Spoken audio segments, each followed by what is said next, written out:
मैंने पढ़े लिखे लोगों को कौमी तराने पर भी एतराज करते सुना।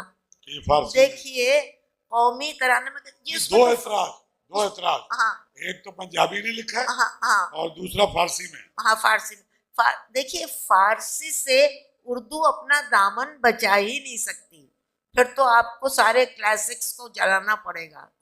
फारसी अगर तराना, मुझे याद है कि जब ये तराना लिखा जा रहा था जिसकी सुनगुन थी, अब ये इस उम्र में ये कहना गलत है कि मैं उस वक्त स्कूल में थी या ये थी, ये बात गलत है, ये नहीं कहना चाहिए। इतने तराने लोगों ने लिखे और वो सब तराने लोगों ने पढ़े, एक से एक खराब था। एक तो छागला साहब ने एक धुन ऐसी बनाई थी जिसके ऊपर आपको बोल बिठाना था।